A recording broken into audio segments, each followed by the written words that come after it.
I welcome you to the channel Sentox Plus. English model sentences இருக்கிற videos இந்த சேனலில் upload பண்ணியிருக்கேன். ஒவ்வொரு மாடல் சென்டென்ஸையும் நல்லா அப்சர்வ் பண்ணி அதே மாதிரி நீங்கள் உங்களுடைய ஓன் சென்டென்சஸ் ஃப்ரேம் பண்ணி ப்ராக்டிஸ் பண்ணணும். That is the main aim of this channel. Tamil வாக்கியங்களுக்கும் இங்கிலீஷ் வாக்கியங்களுக்கும் நிறைய டிஃப்ரென்சஸ் இருக்குது. அதாவது தமிழ் வாக்கியங்களில் இருக்கிற வார்த்தைகளை இடம் மாற்றினாலும் சென்டென்ஸ் பொருள் தரும். அதாவது சென்டென்ஸ் மீனிங்ஃபுல்லாக இருக்கும். ராமன் ராவணனை கொன்றான், ராவணனை ராமன் கொன்றான், கொன்றான் ராமன் ராவணனை. ஸோ எப்படி இடம் மாற்றினாலும் வார்த்தைகள் இடம் மாறி வந்தாலும் சென்டென்ஸ் மீனிங்ஃபுல்லாக இருக்குது. பட் இங்கிலீஷில் இது முடியாது. இந்த ஃபர்ஸ்ட் சென்டென்ஸ் பாருங்கள். தே கிவ் ஹிம் எ புக். அவர்கள் அவருக்கு ஒரு புக் கொடுத்தனர், ஒரு புத்தகம் கொடுத்தனர். தே give him a book.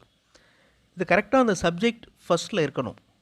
Okay, verb வந்து அதுக்கு அடுத்து வரணும். அப்படி இருந்தால் தான் அந்த சென்டென்ஸ் மீனிங்ஃபுல்லாக இருக்கும். இதில் இருக்கிற வேர்ட்ஸை ரீப்ளேஸ் பண்ணி பாருங்கள். ஹிம் கிவ் எ புக் தே. வார்த்தைகள் இடம் மாறிச்சுன்னா அர்த்தம் இல்லாமல் போயிடும், மீனிங்லெஸ் சென்டென்ஸாக மாறிடுது.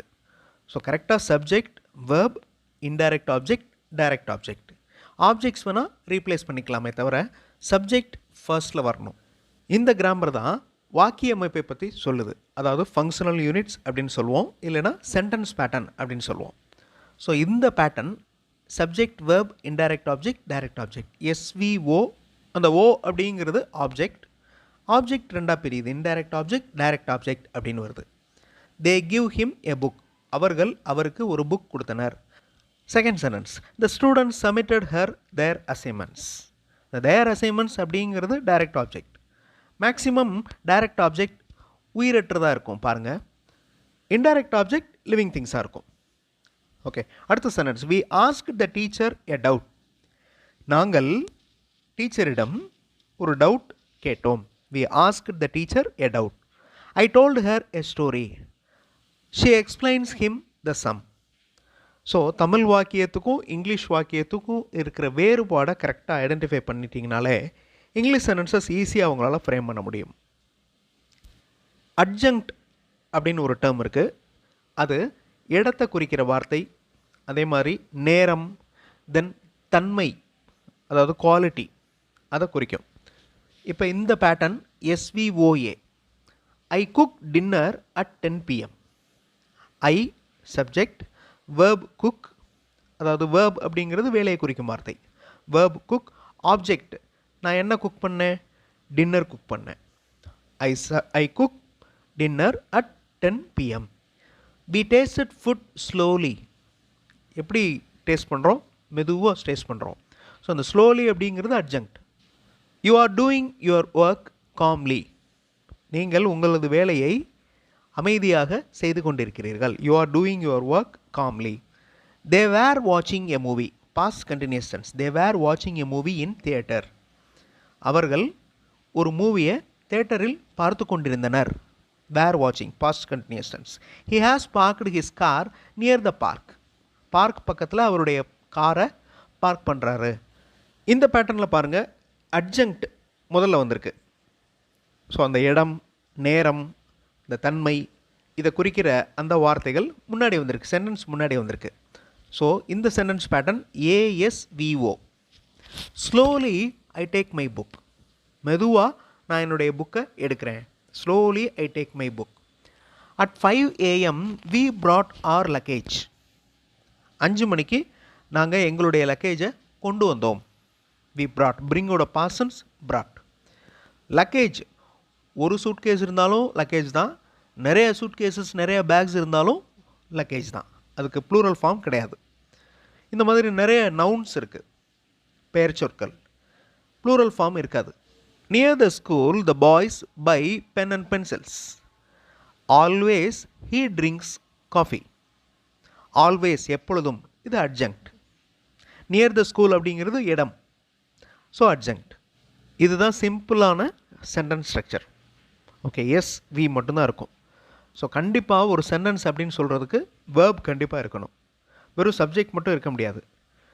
ஐ டேக், நான் எடுக்கிறேன். ஐ டுக், நான் எடுத்தேன். ஐ ஆம் கோயிங், நான் போய்கொண்டிருக்கிறேன். A boy was removing. Past continuous tense. Boy was removing. The man will give, இது ஃபியூச்சர் டென்ஸ். இதுவும் பேசிக்கான ஒரு சென்டென்ஸ் பேட்டர்ன் தான், SVO. He attaches. he attaches அவர் இணைக்கிறார். என்ன இணைக்கிறார்? a file. ஸோ அந்த என்ன அப்படிங்கிற கொஸ்டின் வர்றதுனால அது object. he attaches a file. he deleted the message. அவர் எதை அளித்தார்? மெசேஜ் அளித்தார். she is asking a question. he will give an idea. she was cooking lunch. be verbsக்கு அடுத்து வார்த்தை வர்றப்ப அது காம்ப்ளிமெண்ட்டாக வருது. இப்போ அந்த காம்ப்ளிமெண்ட் அப்படிங்கிறது கம்ப்ளீட் பண்ணக்கூடிய வார்த்தைகள். ஃபார் எக்ஸாம்பிள் இந்த ஃபர்ஸ்ட் சென்டென்ஸ் பாருங்கள். he is an engineer. அவர் ஒரு இன்ஜினியர். அந்த an இன்ஜினியரை எடுத்துருங்க. an இன்ஜினியரை எடுத்துட்டா அந்த சென்டென்ஸ் இன்கம்ப்ளீட்டாக இருக்கும். he is அவர் இருக்கிறார் அப்படின்னு வரும். அவர் என்னவாக இருக்கிறார்? he is an engineer. we are நாங்கள் இருக்கிறோம். we are students நாங்கள் மாணவர்களாக இருக்கிறோம். they were friends. I am a teacher. So இது எல்லாமே be verbs. இந்த be verbsக்கு அடுத்து மேக்ஸிமம் காம்ப்ளிமெண்ட் தான் வரும் சென்டென்ஸ் பேட்டர்னில். he seems tired. இந்த seems அப்படிங்கிற வேர்புக்கு அப்புறமும் காம்ப்ளிமெண்ட் தான் வரும். அடுத்த பேட்டர்ன் இதுவும் அடிக்கடி நம்ம யூஸ் பண்ணுவோம். இந்த மாதிரி சென்டென்சஸ் ஃப்ரேம் பண்ணுவோம். SVA adjunct. நான் முதல்ல சொன்னேன் அட்ஜங்க்ட் அப்படிங்கிறது டைம், பொருட்களின் தன்மை, குவாலிட்டி, அதே மாதிரி இடம், இதை குறிக்கிற வார்த்தைகள் தான் adjunct. The boys go to village. Boys ஒரு கிராமத்துக்கு போனாங்க. The boys go to village. They start at 6 AM. The at 6 AM அப்படிங்கிறது டைம். ஓகே, டைமை குறிக்குது. ஸோ அது அட்ஜங்க்ட். தே ஸ்டார்ட் அவர்கள் ஆரம்பித்தனர். 6 மணிக்கு அவர்கள் ஆரம்பித்தனர். We visited the national park. National park அப்படிங்கிறது ஒரு இடம். We visited the national park. He works slowly. அவர் மெதுவாக வேலை செய்கிறார். He works slowly. They drive fast. அவர்கள் வேகமாக ஓட்டுகின்றனர். லாஸ்ட் 2 சென்டென்சஸும் சிம்பிள் ப்ரெசன்ட் டென்ஸில் இருக்குது பாருங்கள். சிம்பிள் ப்ரெசன்ட் டென்ஸுடைய முக்கியமான ரூல் அங்கே அப்ளை ஆகிருக்கு. என்ன முக்கியமான ரூல்? நான் ஒவ்வொரு வீடியோலையும் சொல்லியிருக்கேன். அதாவது சப்ஜெக்ட் சிங்குலராக வந்துச்சுன்னா வேர்போட எஸ் ஆட் ஆகும். ஸோ இங்கே ஹீ ஒர்க்ஸ் ஸ்லோலி. இங்கே ஹீ அப்படிங்கிறது சிங்குலர், ஒருமை, அதனால் வேர்போட எஸ் ஆட் ஆகுது. He works slowly. அதே மாதிரி பன்மை, சப்ஜெக்ட் பன்மையாக இருக்குது பாருங்கள் அடுத்த சென்டென்ஸில். தே அவர்கள். ஸோ பன்மையாக இருந்தால் வேர்போட எஸ் ஆட் பண்ணக்கூடாது. தே டிரைவ் ஃபாஸ்ட். சென்டென்ஸ் பேட்டர்ன், அதாவது வாக்கிய அமைப்பு ரொம்ப இம்பார்ட்டண்ட். ஸோ சப்ஜெக்ட் எது, வேர்ப் எது, ஆப்ஜெக்ட் எது அப்படிங்கிறது உங்களுக்கு வாசிக்கிறப்பவே தெரியணும். ஸோ அந்த மாதிரி தெரிஞ்சிச்சுன்னா உங்களால் கரெக்டான sentences without any grammar mistake எழுத முடியும். அடுத்த வீடியோவில் இன்னும் நிறைய இங்கிலீஷ் மாடல் சென்டென்சஸோடு பார்க்கலாம். தேங்க்ஸ் ஃபார் வாட்சிங் and thanks for your valuable support.